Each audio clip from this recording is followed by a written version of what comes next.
So Holy Communion preserves us from falling back into sin by lessening the violence of our passions and temptations, and by infusing new light into our souls, by which we see the power and the foolishness of sin.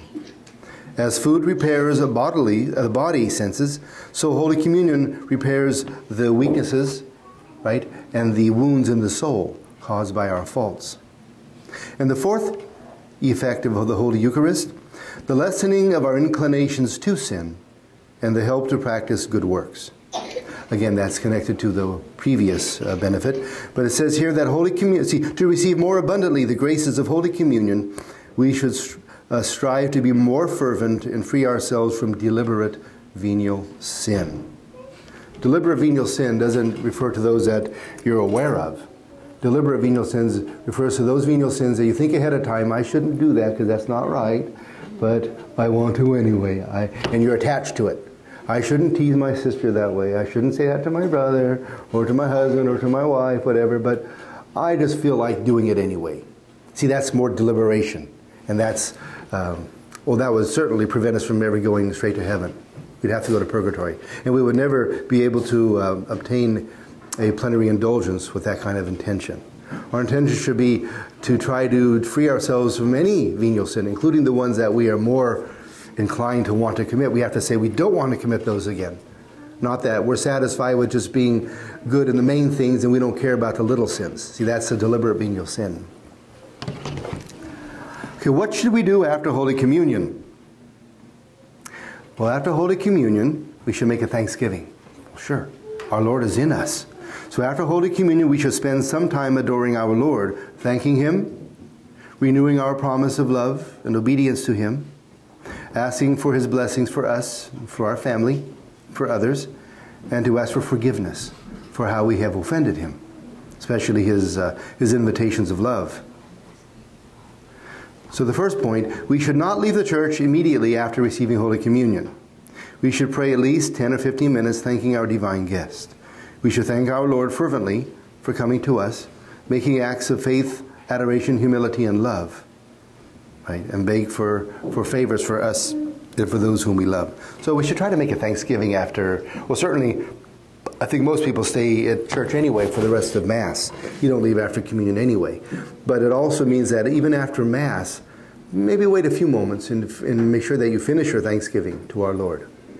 I know in the seminary, we were on a strict schedule, so we couldn't always stay a long time after Mass. So the bell rang, you have to go to breakfast, and then you have to do dishes, set the tables, and then you have class. So we had to follow a schedule. And the Archbishop told us, he says, well, you know, your Thanksgiving doesn't end when you leave the chapel. That's where it begins, but it continues as you are, because we had silence in the seminary. It continues as you go get your breakfast, as you sit down having your breakfast. You continue to try to be in the presence of God and thank our Lord for coming to you.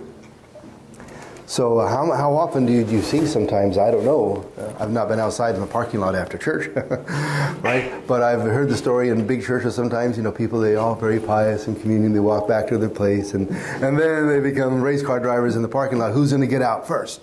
And they're and they pull in front of each other, and there's no sense of kindness, you know. So that's just a little example of what happens sometimes maybe after communion, after Mass. Maybe we leave the chapel and we don't show any kindness.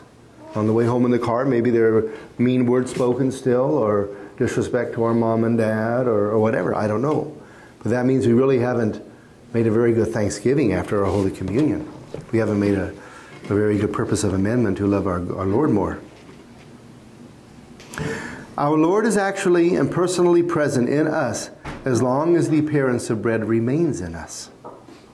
So normally it's about 10 minutes after you receive communion. Right? Because when you receive the sacred host, I mean, there's still the appearance of bread. Right?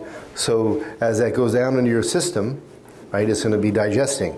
As long as there is the appearance of bread in you, inside of you, our Lord is present. That's the principle of the real presence. But once it's been digested enough so that it's no longer bread, it's just, you know, particles and being digested through your system, then the real presence goes away. Right? So our Lord is still in us, you know. I know some places, been to some convents where they have hosts for the poor nuns. They're real big, you know. I guess they want to have our Lord stay in them a lot longer. I don't know. But still, sometimes it happens here in different chapels. We order hosts and they send the wrong box, and we have the little, you all see that happen here. You have the larger size host for communion, and Father gives you a host and you go, you have a hard time swallowing it to receive it. But remember, so in a certain sense, our Lord will remain a little bit longer in you because of the appearance of bread is larger. Right. But still, once it's digested and no longer is considered bread, well then our Lord's presence is gone. So don't worry about that after that moment. 10 minutes or so. So try to be in the presence of God during that time after communion and for a short time after Mass as well.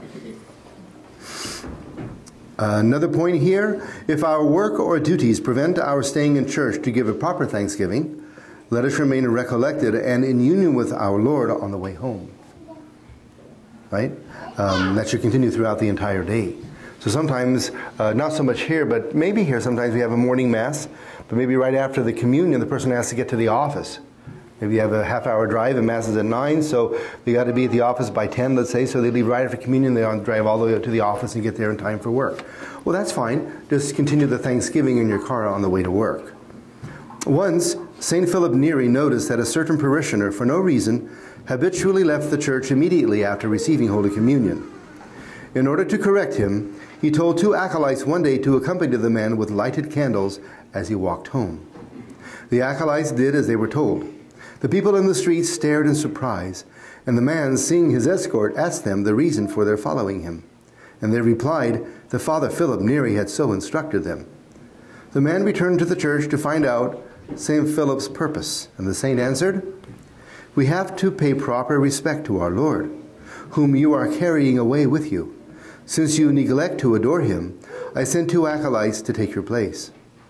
And realizing his fault, the man knelt down and made the proper thanksgiving after Holy Communion. So that's a little admonition, you know, probably to each of us in some way, maybe. So how should we show gratitude for receiving our Lord in Holy Communion?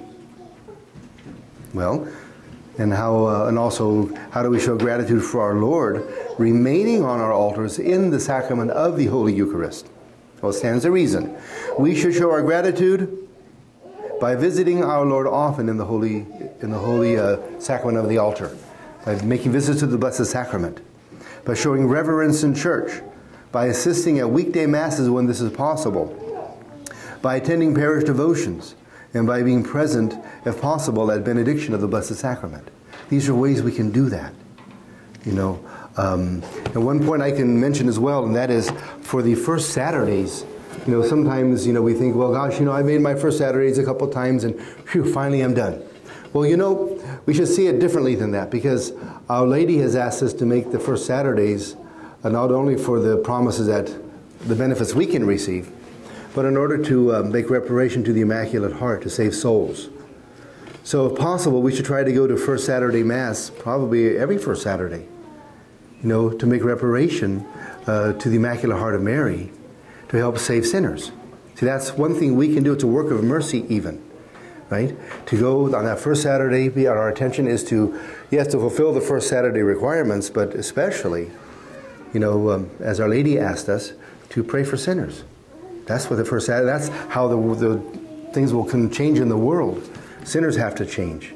And that's the part that we can play in helping them convert by making our first Saturdays, and of course our first Fridays, but we don't have first Fridays here, so you can't do that, but you can still have a special devotion to the Sacred Heart on First Friday at home, you know.